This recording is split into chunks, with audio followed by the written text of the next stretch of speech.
కబ్జాకు కాదేది అనర్హ అన్నట్టుగా సర్కారీ భూములపైన గద్దల్లా వాలిపోతున్నారు కేటుగాళ్లు. ఆవు చేలో మేస్తే దూడ గట్టును మేస్తుందా అన్నట్లుగా పటాన్చేరు నియోజకవర్గంలో రెచ్చిపోతున్నారు. ప్రజాప్రతినిధిగా ఉంటూనే ప్రభుత్వ భూములను స్వాహా చేస్తున్నారనే ఆరోపణలున్నాయి.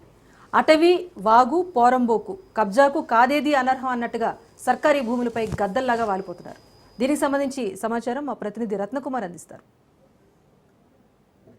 మరి అమీన్పూర్ మండలం సుల్తాన్పూర్ గ్రామ పంచాయతీ బొమ్మన్కుంట గ్రామ పరిధిలో ఉన్నటువంటి 30వ సర్వే నెంబర్లోని దాదాపు 369 ఎకరాల భూ కబ్జాకు గురవుతున్నటువంటి పరిస్థితుల్లోనే దీనిపై స్పందించడానికి మనతో స్థానికులు కూడా ఇక్కడకు చేరుకున్నారు. వాళ్ళతో ఒకసారి మాట్లాడించే ప్రయత్నం చేద్దాం. ఎన్నాళ్ళ నుంచి ఈ యొక్క భూ ఆక్రమణలు అనేవి జరుగుతున్నాయి, దీని వెనకాల కారణం ఎవరు ఉన్నారు అనేది కూడా తెలుసుకునే ప్రయత్నం చేద్దాం. సార్, ముందుగా చెప్పండి, ఈ యొక్క ఆక్రమణలు అనేవి ఎప్పటి నుంచి జరుగుతున్నాయి, మొత్తం ఎంత పరిధిలో ఇక్కడ భూమి ఉంది, ఏం చెప్తారు ఈ యొక్క భూ కబ్జాలకు సంబంధించి? టీఆర్ఎస్ ప్రభుత్వం ఉన్నప్పుడు వాళ్ళు ఇక్కడ మెడికల్ డివైజర్ అని చేసేసి కొంచెం అభివృద్ధి చేశారు. ఇక్కడ అన్ని ఇండస్ట్రీలు వచ్చినాయి, మీరు అనేది కూడా చూస్తున్నారు.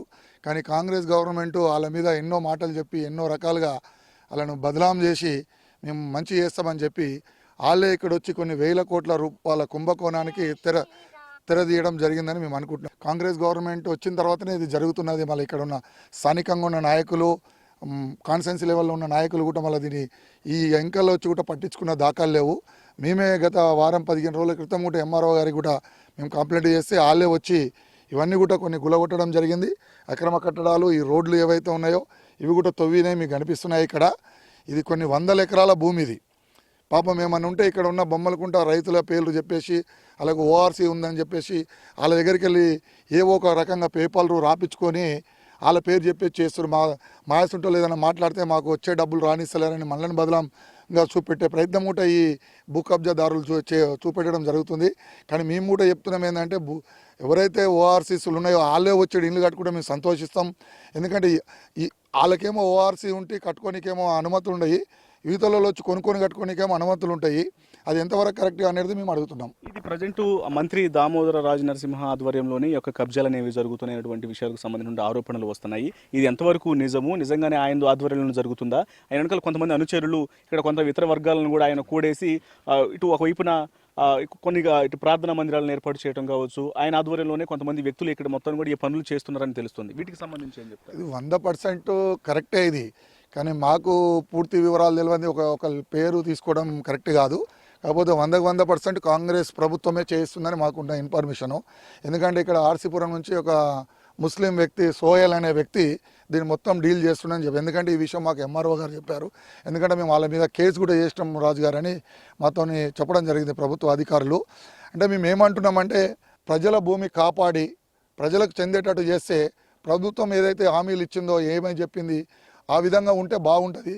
ఇక్కడనేమో కొన్ని వేల కోట్ల రూపాయల దోపిడీకి మొత్తం పాల్పడి ఇక్కడ ఉన్న నాయకులు మొత్తము రకరకాలుగా ఇక్కడ ఇతర రాష్ట్రాల వాళ్ళని ఇక్కడ పెట్టేసేసి ఎవరైనా గ్రామస్తులు వచ్చి ఇక్కడ మాట్లాడదామన్నా కానీ భయాభ్రాంతులకు గురైనట్టు అవుతున్నారు. ఎందుకంటే వాళ్ళు ఒక రకమైన బెదిరిస్తున్నారు ప్రజలను. ఎవరైనా వచ్చింది మా భూమి అని గరీబులు వచ్చి అడిగినా కానీ మీది ఎక్కడదని చెప్పేసి బెదిరించేటోళ్ళని బెదిరిస్తున్నారు. జరా గట్టిగా మాట్లాడిన వాళ్ళకు వాళ్ళ దగ్గరికి పోయి ఏదో డబ్బులు ఇచ్చేసి పేపర్లు రాపించుకోవడము అన్నీ చేస్తున్నారు. ఏదైతే ఇప్పుడు కొన్ని అక్రమ కట్టడాలు ప్రభుత్వ అధికారులు గులగొట్టిరు మనకి, కానీ ఇక్కడ ఉన్న ఇప్పుడు ప్రజెంట్గా మీ కళ్ళం కూడా కనిపిస్తుంది ఒక అక్రమ కట్టడము. దీన్ని మాత్రం ముట్టుకొని కూడా ధైర్యం చేస్తలేరు ప్రభుత్వ అధికారులు. దయచేసి తొందరనే ఈ అక్రమ కట్టడాలను గులగొట్టాలని కూడా మేము గ్రామస్తుల తరపున డిమాండ్ చేస్తున్నాం. ప్రభుత్వం ఏ రకంగా చర్యలు తీసుకుంటే బాగుంటుంది, ఇక్కడ స్థానికంగా మేలు జరగాలంటే ఏం చేస్తే బెటర్ అన్న? ఇది మొత్తం రాళ్ళు కొండలండి. రాళ్ళు కొండలు ఎక్కడ కానీ ప్రభుత్వానికి చెందుతాయి. ప్రభుత్వంలో ఉన్న అధికారులు కానీ, అధికారులు ఉన్న యంత్రాంగం కానీ, రేవంత్ రెడ్డి మాట్లాడతాడు, హైడ్రా పెట్టిండు దేనికండి? రంగనాథ్ గారిని ఒకటే క్వశ్చన్ అడుగుతున్నాను, ఏం చేయాలి రంగనాథ్ గారు? మీరు అవుటర్ రింగ్లో లోపల మాత్రమే చూసుకుంటారు కదా, బయట జరుగుతున్న వేల కోట్ల కుంభకోణాలు ఎవరు చూస్తారండి? దామోదర నరసింహ గారు కానీ, రేవంత్ రెడ్డి కానీ ఇలాంటి కుంభకోణాలు ఆపుకోండి. ఇలాంటి ప్రభుత్వ కాంగ్రెస్ అంటేనే స్కామ్స్ అన్ని 2G స్కామ్ 4G స్కామ్ అన్నీ అయిపోయినాయి. ఇప్పుడు భూముల మీద పడ్డారు. ఇలాంటి కాస్ట్లీ ల్యాండ్స్ ఆల్మోస్ట్ 4,000 కోట్లు 5,000 కోట్ల ల్యాండ్స్ కొన్ని అక్రమ కట్టలను అడ్డంగా పెట్టుకొని మత ద్వేషాలు రెచ్చగొట్టాలని చెప్పేసి ఈ విధంగా చేస్తున్నారు. అడుగుతున్నాను, ఇక్కడ ఒక ఇల్లు కూడా లేదు, ఇక్కడికి కరెంటు పోల్స్ ఎలా వచ్చినాయి ఇక్కడికి వితిన్ 2-3 monthsలో? దీని వెనక ఎవరున్నారు? ఎలక్ట్రికల్ డిపార్ట్మెంట్ కానీ, మున్సిపల్ అధికారులు కానీ వాళ్ళకి కుమ్మగాస్తున్నారండి. కాంగ్రెస్ రూలింగ్ అంటే ఇంత అవినీతి, కరప్షన్, ల్యాండ్ కబ్జాలు. పక్కనే మెడికల్ డివైస్ పార్క్ ఉంది కదా, మరి దీన్ని ఏ రకంగా ఉపయోగించుకుంటే స్థానికంగా లాభం జరుగుతుంది? ఫ్యూచర్లో దాన్ని ఎక్స్పాండ్ ఫేజ్ 2 కింద దీన్ని ఎక్స్పాండ్ చేసేసి మంచి మంచి కంపెనీలు వస్తే మా స్థానిక యువతలకు కూడా జాబ్లు వస్తాయండి. ఇది గవర్నమెంట్ ల్యాండ్. ఎక్కడెక్కడ ఇప్పుడు సపోజ్ మన ముచ్చర్ల ఫార్మసిటీ ఉంది, మన అమంగల్లో కూడా ల్యాండ్ ఫూలింగ్ చేస్తారు. అక్కడేమో చాలా చీప్గా రైతుల మీద ఒత్తిడి వేసేసి ల్యాండ్స్ తీసుకుంటారు చాలా తక్కువ రేటుకి. ఇక్కడేమో గవర్నమెంట్ ల్యాండ్ ఉండగా కూడా అక్కడికి అంత దూరం పోవడం ఎందుకండి? ఇక్కడనే ఇండస్ట్రీస్ పెడితే అయిపోతుంది కదా. 4th సీట్ అంటున్నాం, 5th సీట్ అంటున్నాం, ఇక్కడ పెట్టుకోవచ్చు కదా, సిటీ దగ్గర ఉంది కదా. రేవంత్ రెడ్డి ప్రజాపాలన తీసుకొచ్చి తెలంగాణలో గవర్నమెంట్ ఫామ్ చేసిండు. ఆ గవర్నమెంట్ వచ్చింది అది ప్రజాపాలనలాగా నాకు అనిపించట్లేదు. ఎందుకంటే ఇది మొత్తం చూస్తే స్కామ్ల ప్రభుత్వం లెక్క ఉన్నది. ఎందుకంటే ఒక 365 ఎకరాలు రైతులకు అని చెప్పేసి వీళ్ళు ఎక్కడో ఉన్న కబ్జాదారులకు ఈడ ఈ పొలాన్ని ఈ భూమిని తీసుకొచ్చి రాళ్ళు రపాలను అంత చెదరగొట్టేసి కరెంటు పోల్లు దింపేసేసి మత ప్రార్థనలు పెట్టేసి దీన్ని మత విద్వేషాలు రెచ్చగొట్టేసి ఈ భూమిని ఒక గుప్పిట్లో పెట్టుకొని ఇక్కడ ఉన్న స్థానికంగా ఉన్న మంత్రి గారు దీన్ని కబ్జా చేసి 1000 ఎకరాలు ఎన్నో కబ్జా చేసిన కాంగ్రెస్ ప్రభుత్వం చరిత్ర ఉన్నది. దాంట్లో భాగంగానే ఈ 365 ఎకరాలు. దీన్ని తక్షణమే గత కొద్ది సమయంలో దీన్ని తీయకపోతే దీనిపైన ఖచ్చితంగా గ్రామం నుంచి పెద్ద ఎత్తున మేము మండల ఆఫీసర్గా ఖచ్చితంగా ధర్నాలు వేస్తాము. ఎట్టి పరిస్థితుల్లో ఒక నెల నుంచి 2 నెలల లోపు దీన్ని తీయాలని మా మనవి. ఖచ్చితంగా స్థానికులకు, రైతులకు కానీ, ఇక్కడ యువతకు కానీ, ఈ చుట్టుపక్కల ఉన్న గ్రామాల యువతలకు కానీ, ఇంకెవరికైనా కానీ, పెద్దలకు, వృద్ధులకు ఎవరికైనా ఒక ఈ ప్రభుత్వ ల్యాండ్ అనేది ఉపయోగపడాలని కోరుకుంటున్నాము. అదేవిధంగా ఎన్నో చెట్లను నరికేసారు.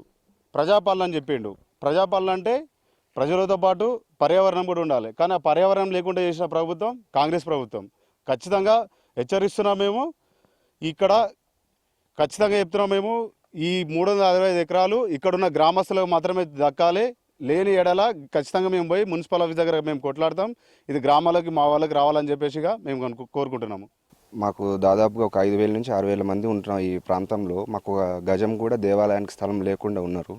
సో అలాంటి ఉన్న స్థితిలో మీరేమో ఇక్కడ చూసుకుంటేనేమో గుట్టలే మీరు మొత్తం ధ్వంసం చేసేసి మీకు నచ్చినట్టు అక్రమాలకు గురి చేస్తున్నారంటే మీరు ఒకసారి ప్రభుత్వం కూడా ఆలోచన చేయాలి.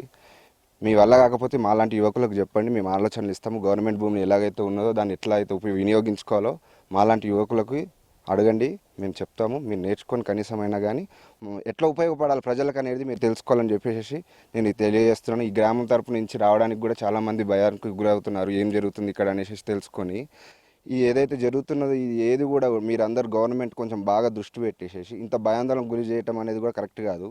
ప్రజలకు ఎప్పుడైతే ప్రజలతో గలం ఇప్పేంత మనకి ప్రజాస్వామ్యంలో గలం ఇప్పి మాట్లాడడానికి ఎప్పుడైతే మీరు అవకాశం ఇస్తారో అప్పుడే ప్రజాస్వామ్యం నిలబడ్డది అనేసి అందరికీ గమనించాలి. ఈ విధంగా నేను కోరుకుంటున్నాను. ఈ గ్రామంలో ఉన్న ఈ 362 ఎకరాల ఈ గవర్నమెంట్ భూమిని తక్షణమే ప్రజలకు అందేటట్టుగా మీరందరూ కూడా ఇస్తారని చెప్పేసి నేను కోరుకుంటున్నాను. ఇది చాలా విలువైన భూమి. ఇక్కడ పక్కకే గత ప్రభుత్వం ఎన్నో రకాలుగా ఆలోచన చేసే హైడ్రా ఏదైతే మెడికల్ డివైజర్ అయితే పెట్టిందో అదేవిధంగా ఇంతకుముందు మా మిత్రులు అన్నట్టు కూడా దీన్ని సెకండ్ ఫేజ్గా కూడా చేసేసి ఇక్కడనే అలాంటి ఇండస్ట్రీలు పెడితే చాలా ఉపాధి గ్రామాలలో దొరుకుతుంది. ఇండైరెక్ట్గా కూడా ఇప్పుడు మా గ్రామాలలో కూడా ఇక్కడ ఉద్యోగాలు చేసేటోళ్ళు మా ఊళ్ళలో వచ్చి రెంట్లు ఉండడం కానీ ఎన్నో రకాలుగా తెలియకుండా కూడా ఉపాధి దొరుకుతూ ఉందన్నట్టు గ్రామాలలో. అలాంటి ఏమైనా కార్యక్రమాలు ఉంటే ఈ కాంగ్రెస్ గవర్నమెంట్ తీసుకొని ఇక్కడ దీన్ని ఎక్స్చేంజ్ చేసి దీన్ని ఏదైతే డివైజర్గా చేయాలని కోరుతున్నాం. మేమైతే గ్రామస్తులకు ఎవరైతే ఇక్కడ ఓఆర్సీలు ఉన్నాయో, లావణ్య పట్టాలు ఉన్నాయో అంటున్నారు, వాళ్ళకి ఎట్టి పరిస్థితుల్లో మేము వ్యతిరేకం కాదు. కాకపోతే వాళ్ళని అడ్డం పెట్టుకొని కొన్ని 100 ఎకరాలను ఎవరైతే కాజేయాలనుకుంటారో వాళ్ళ గురించి మేము పోరాడుతున్నాం. ఎవరు ఎక్కడో ఆ సోయల్ అనే మనిషి ఎవరు యూపీ వాళ్ళు వచ్చి ఇక్కడ ఉండడానికి ఎవరాళ్ళు బీహార్ నుంచి వచ్చి ఇక్కడ మసీదులు కట్టి ఈ ప్రార్థనలు చేయాలని మసీదులు కానీ మందిరాలు కానీ ఏడుంటాయి, జనం ఏడుంటే ఆడుంటాయి అవన్నీ. కానీ ఇక్కడ జనం లేరు, కానీ మసీదు ఉన్నది, ఎలక్ట్రిసిటీ వాళ్ళు కరెంట్ ఇచ్చారు, ట్రాన్స్ఫారాలు పెట్టారు, కానీ వాటర్ ఉన్నాయి, అన్నీ ఇస్తున్నారు. కానీ వాళ్ళ ప్రభుత్వం కూడా ఆలోచన చేయాలి, ప్రభుత్వ అధికారులు కూడా ఆలోచన చేయాలి. ఇమీడియట్గా ఈ యొక్క అక్రమ కట్టడాన్ని మాత్రం అతి తొందరగా ఈ 2-3 రోజులలో గులగొట్టాలి. లేకపోతే మేము ఖచ్చితంగా ఎంఆర్ఓ ఆఫీస్ ముంగట ధర్నా చేస్తాం. లేదంటే కలెక్టర్కి కూడా భారీ ఎత్తున 1000 మందితో కూడా కలెక్టర్ దగ్గరికి పోతామని తెలియజేస్తూ మరొక్కసారి రాజ్ న్యూస్ వారికి మేము ప్రత్యేకమైన ధన్యవాదాలు చెప్తున్నాం. మీరు కూడా దీన్ని ఇలా తీసుకొని ఏదో చూస్తామన్నట్టు కాకుండా దీని మీద పోరాడండి.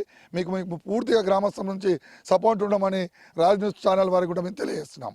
ఇప్పుడు ఉన్నటువంటి 369 ఎకరాల ప్రభుత్వ భూమి మాత్రమే కాకుండా రైతులు చిన్న సన్నకారు రైతులకు సంబంధించినటువంటి భూములను కూడా తక్కువ రేట్లకు కొనుగోలు చేసి వాళ్ళను మభ్యపెట్టి ప్రలోభాలకు గురి చేసి ఆ భూముల మొత్తాన్ని కూడా లాక్కే ప్రయత్నాలు చేస్తున్నారు.